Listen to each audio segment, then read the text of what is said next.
Ketemu lagi saya dengan Pak Tugino. Kali ini materi kita bahasannya adalah terkait dengan bagian-bagian dan manipulator dari robot industri. Secara umum, robot industri dibagi menjadi dua bagian, yaitu link dan join. Link itu adalah bagian yang kaku di dalam robot itu, kemudian kalau join itu bagian yang bergerak di dalam robot itu. Kemudian secara umum misalnya saya contohkan seperti robot Puma. Di sana ada trunk itu adalah badannya, kemudian ada shoulder, ibarat dia adalah pundak, kemudian ada upper arm itu adalah lengan atas, kemudian ada forearm itu lengan depan atau lengan bawah, baru kemudian di sini ada wrist, itu contoh bagian-bagian dari robot Puma.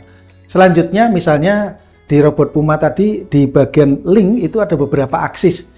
Misalnya itu adalah aksis pertama yang pada gerakan dasar, kemudian aksis kedua, ketiga, keempat, sampai kelima, itu contoh aksis ya, titik-titik join dipakai untuk pergerakan robot. Dan kemudian bagian yang kedua itu adalah manipulator. Di manipulator itu adalah struktur mekanik yang terdiri dari link dan join tadi yang dipakai untuk pergerakan robot. Ada beberapa jenis manipulator. Yang pertama adalah manipulator Cartesian, di mana manipulator Cartesian terdiri dari tiga sumbu, yaitu sumbu X, Y, dan Z. Pergerakan robot itu semuanya adalah gerakannya linear. Sebagai contoh misalnya adalah robot bentuk aksis Cartesian itu membentuk sebuah kubus, itu adalah area kerjanya. Gambarannya misalnya adalah robot ini. Ini ada robot yang menggunakan manipulator Cartesian. Misalnya dia mengambil disk dalam satu proses, gerakannya sumbu X, sumbu Y, dan sumbu Z itu semuanya menggunakan gerakan linear. Manipulator yang lain terkait dengan Cartesian itu misalnya untuk proses pick and place seperti ini. Ini masih bisa menggunakan gerakan manipulator Cartesian. Yang kedua adalah manipulator silindris. Kenapa disebut silindris? Karena area kerjanya dia berbentuk silinder atau melingkar. Sehingga ada satu bagian yang dia berputar, ada bagian lain yang bergerak linear. Sebagai contoh gambaran misalnya area kerjanya itu berupa silinder seperti ini. Kemudian ini contoh robot yang menggunakan manipulator jenis silindris yang digunakan untuk pick and place tetapi menggunakan konsep silindris. Berikutnya yaitu manipulator spherics. Konsep spherics itu adalah seperti bola.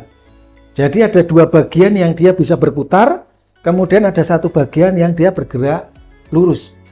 Itu dinamakan spherics, sehingga bentuk area kerjanya dia mendekati bentuk bola. Ini adalah contoh gambaran dari manipulator spherics itu. Jadi misalnya ada satu robot yang digunakan untuk melakukan las, tapi menggunakan manipulator spherics. Jadi ada dua bagian yang di situ bergerak melingkar, satu bagian yang dia bergerak lurus. Kemudian ada manipulator yang sifatnya bentuknya revolute. Jadi ada tiga bagian yang sifatnya dia melingkar, ada satu bagian yang gerak lurus tetapi arahnya ke bawah. Sebagai contoh gambarannya misalnya adalah manipulator revolute seperti ini.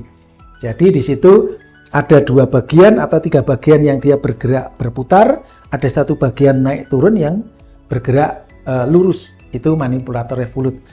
Aplikasi dari manipulator revolute itu misalnya seperti ini, contoh robot. Ini dia satu mengambil, kemudian menaruh, tapi menggunakan konsep manipulator revolute. Berikutnya, contoh robot manipulator revolute, misalnya contoh-contoh robot Skara itu dia menggunakan manipulator revolute. Kemudian yang berikutnya adalah manipulator angular. Kalau angular itu semuanya bagian bergeraknya berputar. Tidak ada yang lurus atau linear. Sebagai contoh misalnya beberapa materi saya sebelumnya, misalnya ada robot Puma, robot industri yang lain, itu banyak menggunakan manipulator angular karena fleksibilitasnya bagus, karena bisa menjangkau dari beberapa titik, beberapa tempat. Nah, aplikasi dari robot industri, manipulator angular itu sangat banyak digunakan. Kemudian bagian yang lain selain manipulator adalah aktuator. Aktuator itu adalah pemacu gerak dari sendi-sendi atau join dari robot tersebut. Nanti kita akan ada bahasan sendiri terkait dengan aktuator ini. Kemudian bagian yang lain lagi di robot itu adalah sensor. Sensor nanti misalnya di robot itu harus tahu posisi, harus tahu gerakannya, harus tahu posisi tempatnya, kemudian posisi dia harus mengambilnya di mana. Nah, nanti ada bahasan lagi juga terkait dengan sensor. Kemudian ada kontrol dari robot itu sendiri. Jadi untuk pergerakan semua gerakan robot itu memerlukan satu sistem kontrol. Nanti ada kita bahasan lagi terkait dengan sistem kontrol itu. Nah, demikian ini masalah terkait atau materi kita terkait dengan bagian-bagian dari robot dan manipulator robot. Sampai ketemu pada materi berikutnya. Terima kasih.